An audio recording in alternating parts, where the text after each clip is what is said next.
In the last 15 years that I've been working with early childhood teachers, directors, and owners, I've been studying the patterns of behavior of the way that they show up.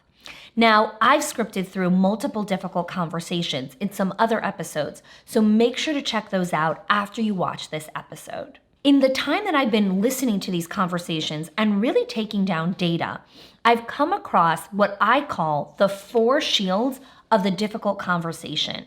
And this is part of our School of Excellence system. Now, when we think of a difficult conversation, the first thing I want to explain to you is that as human beings, we're all wired for safety, right? More than anything else, we need to make sure that we're safe. Now, I live in Brooklyn, and so when I'm walking home very late at night, I am going to be constantly checking my surroundings. My heart rate is usually a little bit faster, my hands are getting sweaty, and I'm constantly looking around to make sure that I'm safe. And for good reason. Crazy things have happened on my block. But here's the deal. When you're sitting in the safety of your office and having a conversation with a teacher, we need to make sure that she feels safe. And more often than not, through no fault of our own and through nothing like specific, teachers are using one of these 4 shields to protect themselves.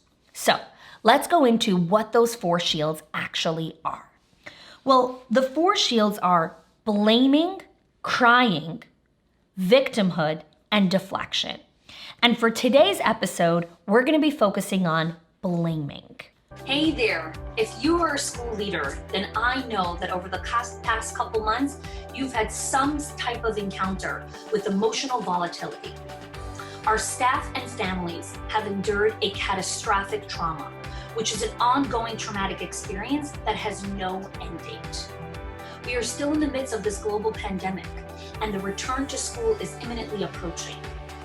The mental health of our staff, children, and families needs to become our core focus. Over the last few months, I've spoken to hundreds of school leaders, and they've shared their struggle about motivating their staff, having difficult conversations with them and parents, creating the right culture, and just maintaining the standards that they want in their school. Many of them are struggling with how to deal with the mental health struggles of their staff and the crossing of boundaries, as well as creating that culture of accountability for their teams. That's why I've decided to create the Systems for Success virtual event. It's a one-day event from the comfort of your home, where we'll be focusing on creating specific systems for your school in the arena of mental health. This is an event for school leaders who want the systems, the tools, the scripts to lead difficult conversations, create healthy boundaries for themselves and their staff, along with training for their teams on a culture of accountability, how to have heartfelt apologies, and along with strategies to enter the new school year. I hope that you join us at the Systems for Success virtual event. You can sign up at khani.me/systems for success. Now, you may be thinking to yourself, why do I need to know about these 4 shields? Why is it important for me? Well, all teachers use one of these shields during a conversation. Now, do they also have other methods of protection? Absolutely. But these are the 4 most common that I've seen in this industry. The other reason why you really want to understand how these 4 shields play itself out in conversation is because when they go unchecked, it can become toxic to your culture, specifically blame and deflection, because that's when a finger-pointing game plays itself out and no one is taking personal responsibility. Now, I know when you think about entering this conversation, you can feel like you have butterflies in your stomach or you have a massive headache, because tackling these things head on is a little bit of a confrontation. But here's something that's so important to remember. When you avoid a confrontation, you start a war inside.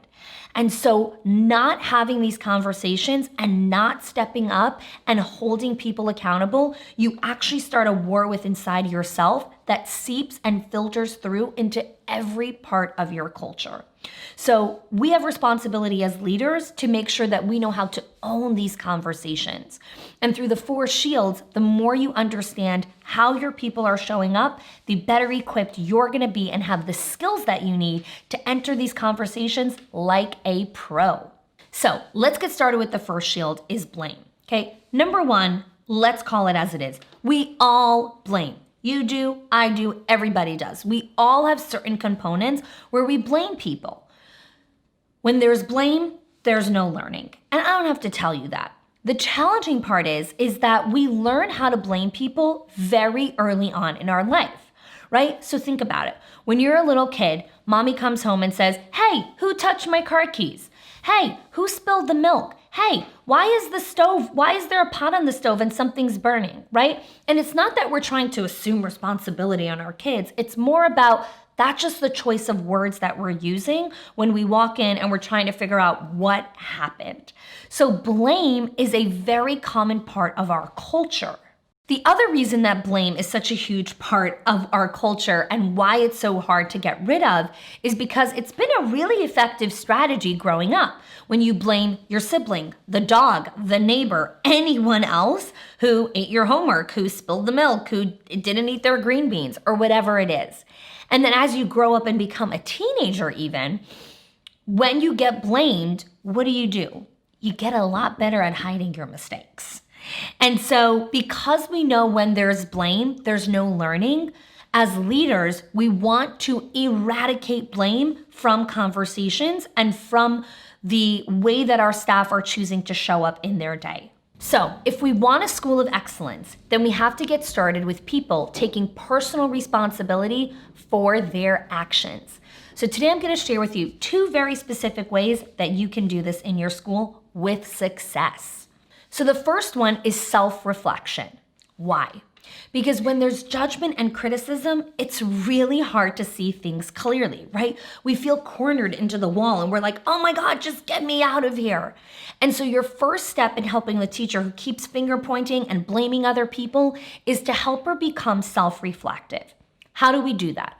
We start by asking ourselves some very simple questions.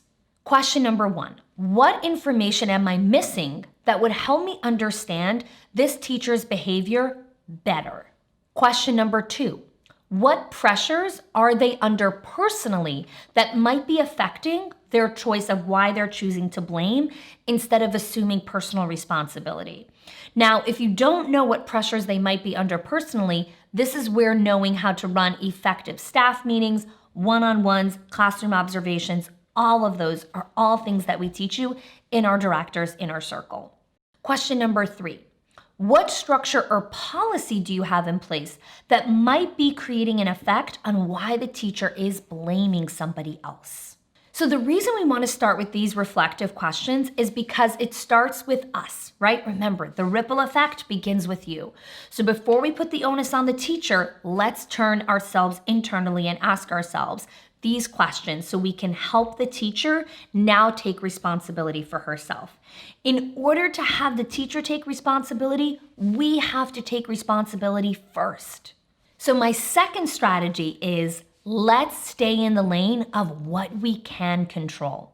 You see, when teachers get into the blaming mode of like, oh, I didn't do it. I didn't leave the pail of water there. I didn't leave the water on. She was the one. I didn't go in last. She was the one that was supposed to turn on the alarm. I didn't forget to turn on the light. I definitely turned off light. You can even check the security footage. When teachers start getting into that ramble, what you want to do is rein them back in and have them take responsibility for what they can control. They can't control that Jen didn't forgot to turn on the lights. They can't control that Sam, left the door open and then the security alarm went off. They can only control themselves, right? And we all know that is so hard. So the second strategy in removing blame is helping the teacher or director understand, stay in your lane. What can you control? So when she starts getting in that blame mode, here's what to do to bring her in. You can say, okay, I know that you really want to tell me what happened.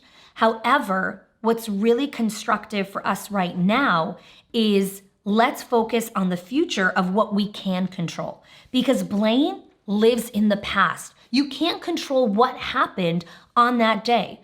What you could do is, what steps can we do moving forward? So the first question you want to ask the teacher is, what can you control today about moving forward? Now, I have a lot of other great strategies to help you understand the difference between a culture of blame and a culture of accountability. And we have a fantastic handout for you that you can download right here in the comment section on khani.me/4shields. And for today's ripple effect challenge, here's what I want you to do. When you're having a conversation with a teacher, with a director, whoever it is, in the next day or so, I want you to be mindful and think, is this teacher using blame right now as a way to push away responsibility, as a way to put the blame onto someone else and not have herself take ownership of what happened?